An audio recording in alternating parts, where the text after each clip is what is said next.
اچھے آزاد نہیں ہیں۔ کیا ہے؟ ہم میں سے ہر ایک کا اس بارے میں احساس کچھ نہ کچھ ہے۔ قرآن کریم جس پر ہمارا ایمان ہے کہ قیامت تک کے لیے یہ ہر آنے والے انسان کے لیے اپنے اندر رہنمائی سموئے ہوئے ہے۔ ان حالات میں ایسے حالات کے لیے رہنمائی موجود ہے۔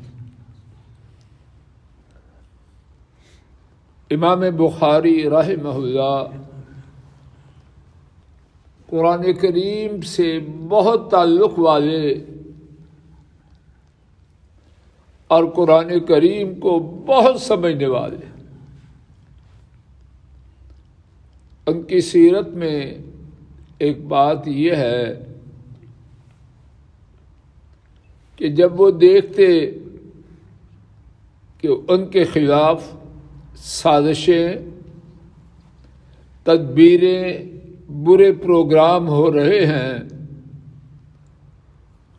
تو وہ رب ذوالجلال کی کتاب کی ایک آیت شریفہ اس کی بہت زیادہ تلاوت کرتے ہیں، اور وہ آیت 4 پارہ سورہ آل عمران آیت شریفہ نمبر 160 میں ہے۔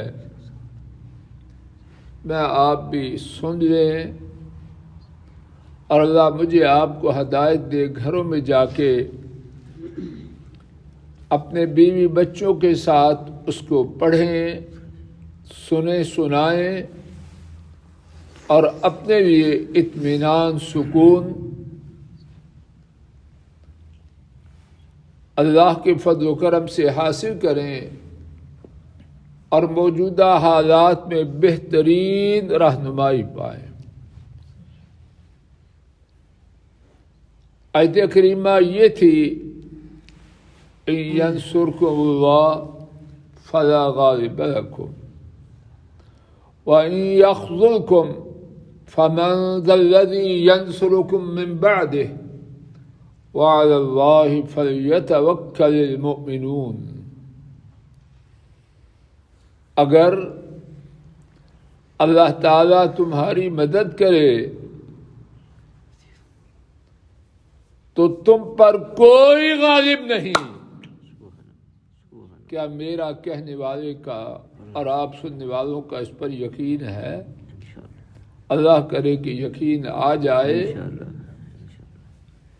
اور مسائل حل ہو جائے۔ پھر ترجمہ سماعت فرمائیے۔ اگر اللہ تمہاری مدد کرے تو تم پر کوئی غالب نہیں، اور اس کے بعد وَإِن يَخْذُلْكُمْ فَمَنْ ذَا الَّذِي يَنْصُرُكُمْ مِنْ بَعْدِهِ، اگر اللہ تمہیں چھوڑ دیں، اور معلوم ہوتا ہے کہ ہم اپنی کرتوتوں کی وجہ سے اسی حالت میں پہنچ چکے ہیں۔ ہماری کرتوتیں جو بات سمجھ میں آ رہی ہیں اس قابل ہیں کہ اللہ ہمیں دھتکار دے۔ اللہ مجھے آپ کو، ہمارے کنبوں کو ہدایت دے دے۔ آمین۔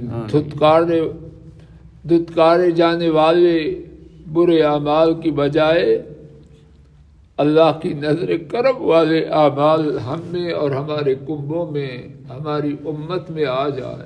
آمین۔ وَإِن يَخْذُلْكُمْ، اور اگر وہ تمہیں چھوڑ دیں، فَمَنْ ذَا الَّذِي يَنْصُرُكُمْ مِنْ بَعْدِهِ، تو ان کے بعد تمہاری مدد کون کرے؟ کوئی ہے کرنے والا؟ کوئی نہیں۔ تو کیا کریں؟ فَعَلَى اللَّهِ فَلْيَتَوَكَّلِ الْمُؤْمِنُونَ، اور اللہ ہی پر اور اللہ ہی پر ایمان والے انہیں چاہیے کہ بھروسہ کرے، توکل کرے۔ حضرات، اللہ کے لیے میں آپ رک جائیں، اپنا جائزہ لیں، اپنا جائزہ لیں، اللہ کی مدد پانے والی راہ پہ آئیں، اللہ کے چھوڑنے والی طرز زندگی سے یکسر توبہ کریں۔ ابھی وقت ہے، عذاب تو آ چکا ہے لیکن ابھی وقت ہے۔ اللہ نہ کرے کہ عذاب یہ صورت اختیار کروے، اللہ نہ کرے، کروڑ دفعہ نہ کرے۔ ہم سے تو یہ بھی برداشت نہیں ہو پا رہا، تو اللہ نہ کرے کہ وہ حالت، کیفیت اور وقت آ جائے کہ پھر ہمارا بدلنا ہمارے کسی کام نہ آ سکے۔ آئیے عزم کریں، اللہ کی مدد کرنے والے، اللہ کی مدد کرنے والے لوگوں کے طریقہ پر آئیں، اور جنہیں اللہ تعالی مصیبتوں میں بے یار و مددگار دھتکار دیتے ہیں، ان کے طریقوں سے کلی طور پر، مکمل طور پر دور ہو جائیں۔ اللہ مجھے آپ کو، ہمارے کنبوں کو ہدایت دے دے، ہماری مدد فرما دے، ہمیں دھتکارنے والی راہ سے ہٹا کے مدد پانے والوں کی راہ میں اپنی رحمت سے شامل فرما دے۔ وہ غفور رحیم ہے، رحمان ہے، ودود ہے، کریم ہے۔ ہم ظالم ہیں، پاپی ہیں، مجرم ہیں، سیاکار ہیں۔ اے مولا کریم ہم پہ رحم فرما، رحم فرما، رحم فرما۔ حالات جو دیکھ رہے ہیں ان کو تبدیل فرما، تبدیل فرما، تبدیل فرما۔ وصلی اللہ تعالی علی خیر خلقہ وعلی آلہ واصحابہ واہل بیتہ واتباعہ الی یوم الدین۔ سورہ آل عمران، چوتھا پارہ، آیت شریفہ نمبر 160۔ حافظ صاحب ذرا چیک کیجئے، غلط تو نہیں نمبر؟ جی کیا یہی ہے؟ ٹھیک، شکریہ۔ جی پتہ ہے